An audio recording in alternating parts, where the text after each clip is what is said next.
Hello বন্ধুরা, আজকে আমরা যাব কেরলে ঘুরতে, কিন্তু তার আগে চলে এসেছি কন্যাকুমারীতে সানরাইজ ভিউ পয়েন্টে। দেখো কত ভিড়, আর বিবেকানন্দ রকের ওইখান থেকে সানরাইজটা হচ্ছে। কি সুন্দর ভিউটা। এই যে আমাদের গাড়ি চলে এসেছে, এইটা করে আমরা আজকে কেরলে ঘুরতে যাব। আজকে অনেক মজা, অনেক খেতে পাইবো। আজকে আমরা কোভালাম বিচেও যাব। দেখো বাইরের দৃশ্যটা কি সুন্দর লাগছে, এখানে প্রকৃতির দৃশ্য খুব সুন্দর। আজকে যেহেতু 26শে জানুয়ারি, তাই এখানে রাজবাড়িটা আজকে বন্ধ আছে, তাই আমরা এখানে যেতে পারলাম না। যা প্রথমটাই দেখতে পারলাম না। দেখো কলার চিপস গুলো কি সুন্দর উনি বানাচ্ছেন, দেখতে কত সুন্দর লাগছে, আর এগুলো খেতেও কিন্তু খুব টেস্টি। ওই আঙ্কেলটা দুটো আমাকে টিপস দিয়েছে, এটা খেতে খুব ভালো। এবার আমরা চলে এসেছি পুভার ব্যাকওয়াটারে বোটিং করতে। এখান থেকে আমরা বোট বুক করে নেব আর অনেকগুলো জায়গা ঘুরে দেখবো। দেখো এটা হলো ওদের রেট চার্টটা। তবে আমাদের 6,000 টাকা প্রথমে বলেছিল, কিন্তু একটু বার্গেনিং করাতেই সেটা অনেকটাই কম হয়ে গেছিল। তোমরা আসলে কিন্তু অবশ্যই বার্গেনিং করে এই নেবে। যে বোট বুকিং করে নিয়েছি, এবার ওটা আসবে, ওটা করে আমরা যাবো এবারে সমুদ্রে ঘুরতে। দিদি তুমি কি এক্সাইটেড? হ্যাঁ অনেক। চলো চলো, এই যে চলে এসছে বোট, আমরা এবারে বোটে চেপে পড়ি। এবারে আমরা এই জলের মধ্যে দিয়ে চলেছি সমুদ্রের দিকে। দিদি তোমার কেমন লাগছে? আমার খুব ভালো লাগছে। এরকম আমি রাইড দেখে তো পড়ে নিয়েছি।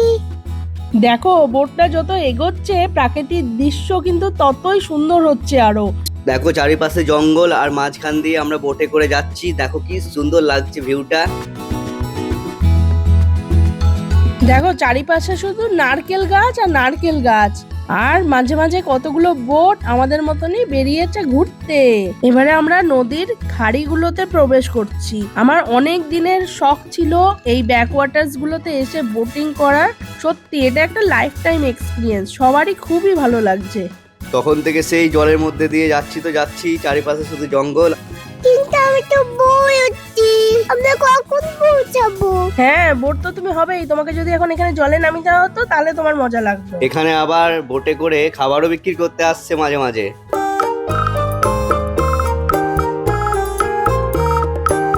আমার আবার লাগছে না, এবার আমি নামবো এখানে। আমাকে একটু জলে নামতে দিচ্ছ না কেন তোমরা? এই জলটাতে কেউ নেমেছে তুমি দেখছো? বলো তো এই জলটা কত গভীর। দেখো এখানে কি সুন্দর মাছ ধরছে, ওইগুলো দেখো। প্রকৃতির দৃশ্যগুলো দেখতে দেখতে চলো, ভালো লাগবে। দেখো দেখো এখানে মাঝখানে আবার রিসোর্টও রয়েছে, চলো আমরা এখানে একদিন স্টে করে যাই।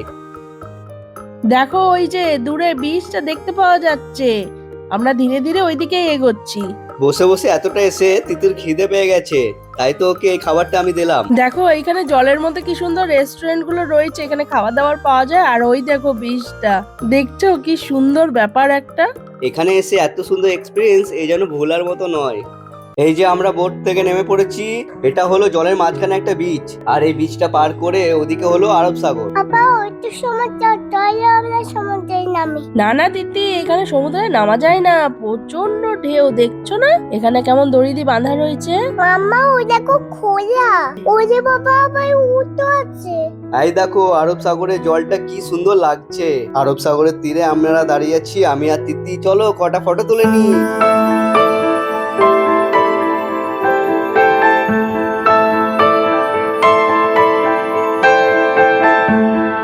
দেখো এখানে খাবার দাবারও পাওয়া যাচ্ছে, কিন্তু প্রাইসটা একটু বেশি। এ বাবা, ওকে আবার পিঠে নিয়েছো কেন? তিতি এই গরম বাড়িতে হাঁটতে পারছে না, তাই ওকে একটু কাঁধে নিয়ে নিয়েছি। এতক্ষণ রোদে ঘুরে ঘুরে ছোট্ট মাটা জল তেষ্টা পেয়ে গেছে। আমার এইটা ভালো লাগছে না, এটা খুলে দাও। না না তিতি, এটা তোমার সেফটির জন্য, এটা পরে থাকতেই হবে। দেখো আবার এই সুন্দর দৃশ্য দেখতে দেখতে আমরা ফিরে চলে এলাম। Bye bye boat. তিতি তোমার কি মন খারাপ লাগছে?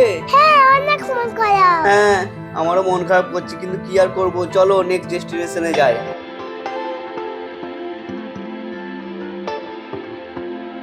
দেখো সমুদ্রের পাড়ে মন্দিরটা কি সুন্দর, আর শিব ঠাকুরের মূর্তিটা দেখে মনটা পুরো ভরে যাচ্ছে। হ্যাঁ তবে এখানে মন্দিরগুলো সব 12টার পরে বন্ধ হয়ে যায়, কারণ এখানে এত গরম, আমরা এখানে বেশিক্ষণ দাঁড়াতে পারলাম না। এই যে আমরা চলে এসেছি কোভালাম বিচে, আর এখানে ভিউটা জাস্ট দারুণ। চলো চলো। এই দেখো আমি এখানে এসে একটা আইসক্রিমও কিনেছি। মোবাইলে যখন কোভালাম বিচের ভিডিওগুলো দেখতাম তখন কি ভালো লাগতো, আর এখানে এসে দেখছি সে তো আরো বেশি সুন্দর। আমি তাড়াতাড়ি করে আইসক্রিমটা ফিনিশ করি, তাই আমি চলে গিয়ে অনেক মজা করতে পারবো। দেখো কি সুন্দর পরিষ্কার জল সমুদ্রের, আর পাশেই রয়েছে পাহাড়। এই জল দেখে কি আর ঠিক থাকতে পারা যায়? তাই আমি আর তিতি নেমেই পড়লাম। চলো চলো, তুমিও চলে আসো, আর দেরি করো না। সত্যি জলটা এত স্বচ্ছ, সবাই দেখো খুব এনজয় করছে কিন্তু এখানে। আমার অনেক মজা লাগছে। ও বাবা, এখানে কে? এটা তো একটা জলপরি, এখানে কোথা থেকে এলো? ওর অনেক দিনের শখ, তাই বালি দিয়ে আমি ওকে একটা লেজ বানিয়ে দিয়েছি। ইয়ে! ও বাবা তিতি, আয় দেখো এখান থেকে আবার বোটিং করতেও যাচ্ছে, যাবে নাকি তুমি? সমুদ্রের মাঝখানে এইভাবে বোটে করে যাওয়ার শখ তো আমার আছে, কিন্তু আজকে আর সেটা হলো না, কারণ আজকে আমাদের এবার ফিরতে হবে। কোভালাম বিচ থেকে বেরিয়ে পাশেই একটা খুব ভালো রেস্টুরেন্ট ছিল, ওইখানেই আমরা খাবার খেয়ে নিলাম।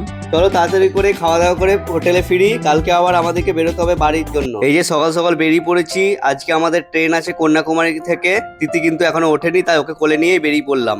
এই যে আমরা ট্রেনে চেপে পড়েছি, আমাদের হাওড়া পৌঁছাতে সময় লাগে 42 ঘন্টা। হ্যাঁ, এই একটাই ট্রেন আছে যেটা প্রতি শনিবার কন্যাকুমারী থেকে ডাইরেক্ট হাওড়া যায়। এত লং জার্নির পর সবাই খুবই ক্লান্ত, সবারই খুব মন খারাপ, কারণ এতদিন ধরে এত মজা করার পর ঘরে এসে আর ঘরে থাকতে ইচ্ছে করে না, মনে হয় যেন আবার ঘুরতে চলে যায়। এই মজাটা যারা ঘুরতে বেরোতে ভালোবাসে তারাই বোঝে। হয়তো আবার 1 বছরের অপেক্ষা, তারপরে আবার আমরা বেরিয়ে পড়বো কোথাও এরকম লং ট্যুরে। তোমাদের ভিডিওটা কেমন লাগলো সেটা অবশ্যই কমেন্ট করে জানাও। Tata, by.